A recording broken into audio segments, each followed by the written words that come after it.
નમસ્કાર civil YouTube ચેનલમાં તમારું સ્વાગત છે। આજ હું આપણે સજેલી ગામમાં જે કે એક દંડવત યાત્રા નીકળી રહી જે ગો હત્યા લઈને ગો ને રક્ષા હારું એના હારું ઘણી મોટી સમસ્યા છે જેના સમાધાન થાય નહીં રહ્યો, જેના કારણ લોગ રોડ ઉપર આવતા પણ આ દંડવત યાત્રા એ કે હુવતા હુવતા ઝાબવા કલેક્ટર કાર્યાલય તક પહોંચવાનું નિશ્ચિત કર્યું અને જે આપણા 13 તારીખથી ચાલુ કરી અને 22 તારીખ તક કલેક્ટર કાર્યાલય ઝાબવા તક પૂગવાનો નિર્ણય કર્યો। એનાની 7 માંગ છે જે બોર્ડ ઉપર પૂરી લખેલી છે અને ગાડી ઉપર પૂરી લાગેલી છે જે તમે દેખી શકો।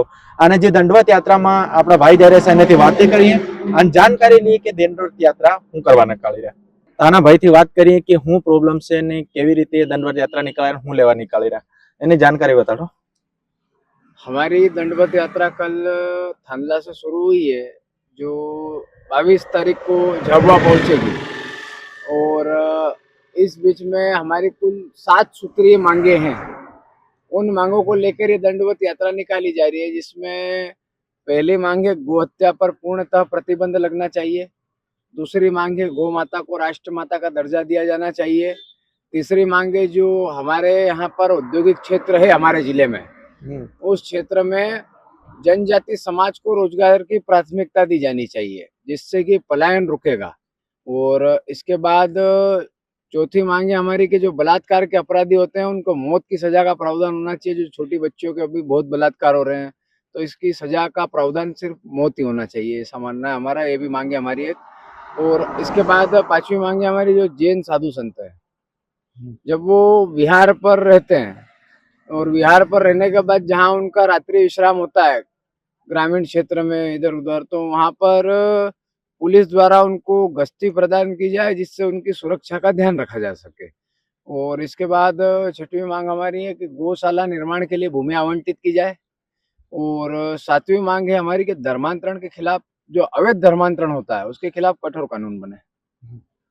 जो एवो मोटो निर्णय લીધો कि जैसे कि हमने જવાનું કલેક્ટર કાર્યાલય અને કલેક્ટર કાર્યાલય जैसे कि 22 તારીખ તક પૂગવાનું છે અને એવો નિર્ણય લેવાનો હું એવો જરૂરત પડી ગઈ કે સરકાર કાર્યવાહી નહીં કરી રહી કે હું એવું થઈ ગયું કરો કે જેના કે આપણને ચાલીને જવું પડે હુઈને જવું પડે એવી કઠિનાઈનો સામનો કે હું કરવો પડી રહ્યો। जैसे ज्ञापन तो बहुत बार सभी लोग देते हैं, सभी तरीके से देते हैं। भीड़ इकट्ठा करती है, 10-12 हजार लोग भी इकट्ठे होकर देते हैं, तो उसका भी मैंने मेरे जीवन में बहुत बार देखा, उसका कोई प्रभाव पड़ता नहीं है। वो ज्ञापन कहा जाते हैं, किसी को पता नहीं चलती है। तो इस बार नया तरीका कि भैया लोगों को तकलीफ नहीं दे, शासन प्रशासन को तकलीफ नहीं दे, ना किसी मतलब हम किसी के खिलाफ ये यात्रा नहीं कर रहे हैं, ना किसी सरकार के खिलाफ कर रहे हैं, ना शासन प्रशासन के खिलाफ कर रहे हैं। हम केवल अपने तरीके से और संवैधानिक तरीके से, शांतिपूर्ण तरीके से, संवैधानिक तरीके से ये दंडवत यात्रा निकाल के जा रहे हैं। हो सकता है इसके ये यात्रा करने से कुछ न कुछ बदलाव आए और हमारी मांगे मानी जाए, ऐसा हमको भरोसा है।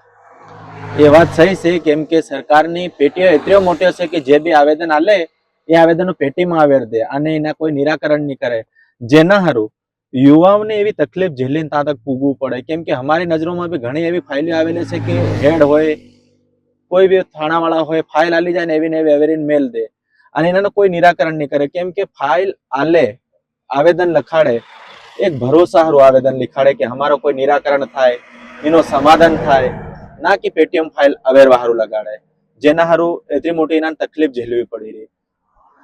તો સરકારથી પ્રશાસનથી નિવેદન છે કે જે બી ફાઇલો તમને આલે આવેદન લીખીને આલે એના ઉપર કાર્યવાહી કરે। અમારા મેઘનગરમાં બી હમણે ઘણી મોટી પ્રોબ્લેમ થાયેલી, ધુવાડો આવી રહ્યો, પછી ડગરા કપાયરા હમણે સજેલી ગામમાં, એના ઉપર જલ્દથી જલ્દ એનાની 7 માંગ્યો છે એ પૂરી કરવાની કોશિશ કરે।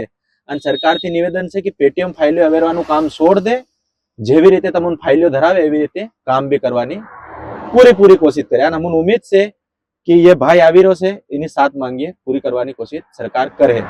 વિડીયોને વધારેથી વધારે શેર કરો।